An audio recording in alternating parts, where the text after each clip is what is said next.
जबकि तरीन ग्रुप ने तहरीक इंसाफ के इस्लामाबाद के जलसे में शिरकत न करने का भी फैसला किया है। ग्रुप अरकान का मौक़िफ़ है कि उनके मामलात को हल करना सूबाई वज़रा के बस में नहीं। मुज़ाकरात वफाकी टीम या वज़ीर आज़म से ही होना ज़रूरी है। लाहौर से ये रिपोर्ट देखिए।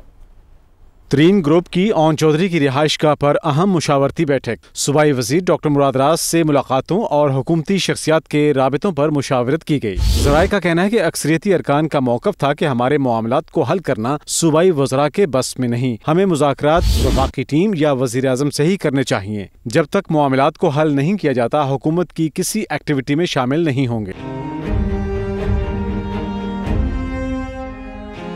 वज़ीर तालीम पंजाब डॉक्टर मुराद रास बोले, तरीन ग्रुप के साथ मुज़ाकरात जारी हैं, तहफ़्फ़ुज़ात दूर कर रहे हैं। इंशाअल्लाह बहुत जल्द बेहतरी की खबर देंगे। सबके साथ कांटेक्ट में हूँ और इंशाअल्लाह ताला आपको बेहतरीन खबर देंगे और जो भी उनके तहफ़्फ़ुज़ात हैं उनके साथ हम hour to hour day to day deal करें। तहरीक इंसाफ के मुनहरिफ रुकन पंजाब असम्बली फैसल हयात जबवाना ने कहा कि तरीन ग्रुप के तमाम अराकीन मुत्तहिद हैं और ये सबका मुश्तरका फैसला है।